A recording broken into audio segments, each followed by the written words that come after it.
concern is this as we address this issue. The Church of God in Christ has a policy, or not, I won't say a policy,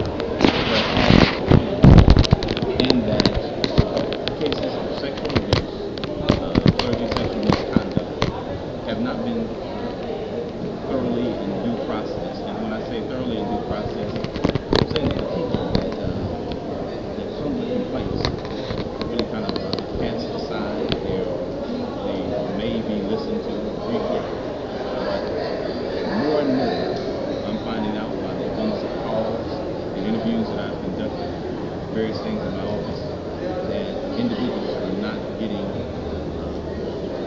the relief and justice that they're seeking. They're being told that it really not even corresponded to our value. And so that's the nature of the problem in a nutshell. What is the ordinance? What have you decided to do to prevent this? Well, what we started was a organization called I Am My Brother's Keeper, Christian Advocacy Council.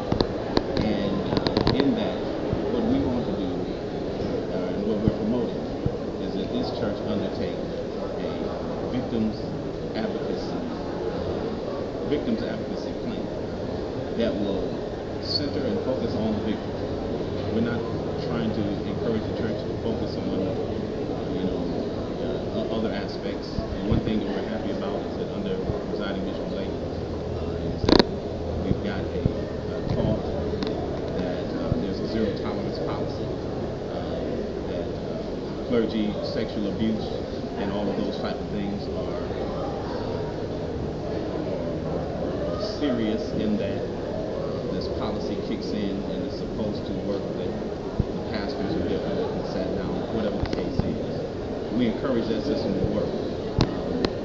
I'm not going to speak to whether that system is effective right now, but we encourage that system to work. But what we're talking about is totally separate from that. We're talking about those who have been victimized, those who have been taken advantage of. They have no resource, they have no recourse, they have sometimes no information that they receive at all by way of when the event occurs. For example, in some cases, they can make an initial complaint. After that complaint is over with, sometimes they hear nothing for years. I have 3 young ladies that I interviewed in my Laws of Doing His Word. They were 11 years old when these events occurred, with a bishop who was still sitting in the church that oversees the Louisiana jurisdiction, Charles Brown. It was 15 years ago that complaints were made because of his improprieties with them. What the church did was listen to these ladies, basically told them they had to forgive, and sent them on their way. 15 years later, Bishop Brown is still doing what he's doing.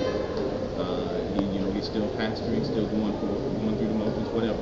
I don't know. I can't speak to his integrity. I don't know him, but I can say that issue is left undone. And the reason that it's left undone is because Louisiana State had a statute of limitations that ran out for these young ladies, and under the state law, and but the church, yet alone, when that was thrown out on that technicality, it wasn't a matter of innocence or guilt. It was a technicality. When that was thrown out, the church moved in, the national church moved in to settle with 2 of the victims. So that raises a lot of questions. Our organization has been active now for about a month. I've been pursuing this issue for about 4 years.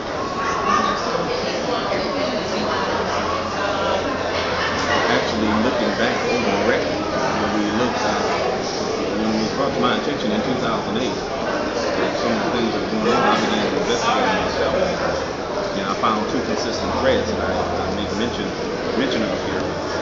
One, that the church was responding to the complaints of clergy, that the church was slow in responding to complaints of clergy and sexual abuse and misconduct.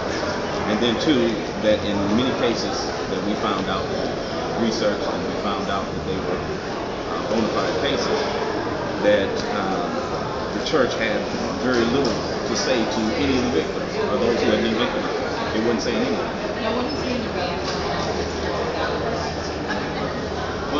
Actually, just like today, it's living denial, obviously, because this press conference was not called by the church; it was called by myself. And for the church to suggest, as I heard, that this well, they never did say that. This press conference had nothing to do with it. In fact, we weren't supposed to be in the building at all by my own choice, not because I was threatened. But basically, the church seems to live in a little denial of the problem. Well, it's on record that there can be denial. We have statements from the chief judge or the chief, legal counsel that says in the last 20 to 25 years of this church, or the last 100 years, he says that there's only been 20 to 25 process cases of sexual abuse, according to the General Assembly minutes of 2009. But at the same time, at the particular time that he's making that statement, there's 5 outstanding cases. Now, what does this say? He said over 100 years there's only 20 to 25, and he claims that a settlement is not successful. I don't believe that.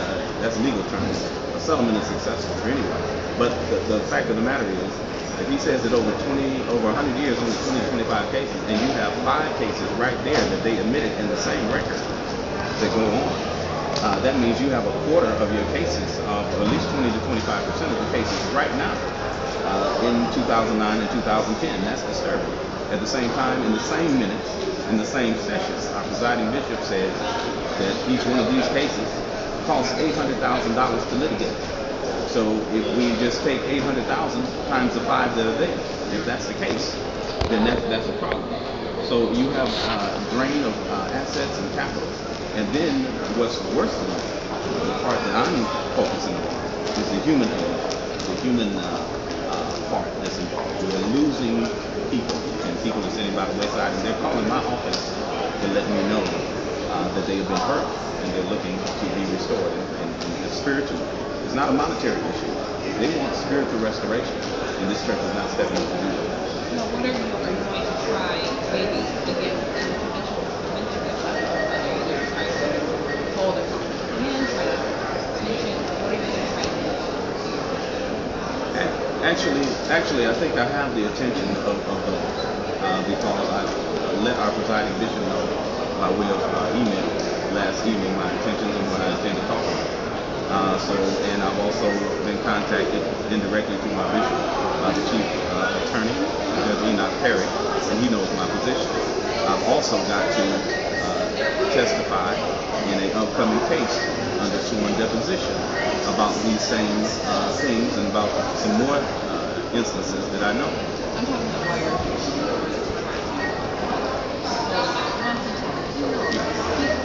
Yeah, while I'm here, I'll probably, I may see some of the ones in the administrative office.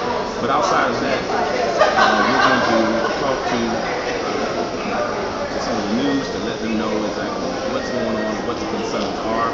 I think that this church is a great church, but obviously it's going to take people knowing the issue and people asking them about the issue before something is done. So I'm going to try to talk to some individuals. I'm going to try to talk to some of the news media. So I've got all options on the table right now. Now, where can people find out? What they can do is they can actually log into my blog at the Dunamis Word. That's www.Bethel, Burnett, B-U-R-N-E-T-T, all one word, .blogspot.com. They can also contact me by email at IMB, let's see, gotta remember the acronym, IMB KCAC at gmail.com. And my brother's keeper, Christian Advocacy Council at gmail.com. Yes, I'd like your listeners to know that this is a great church, but this church is too great to underserve the people as they are underserving right now, especially victims. If we are really convinced that we are going to follow God's word If we're convinced that we're going to do the things that our King says, be obedient to Christ, be obedient to the faith, then we cannot let the littlest among those who've been victimized, hurt, harmed, and damaged, we cannot let them slip through, and we cannot let them just go on to other ventures. We must serve the people of God. All right. Thank you.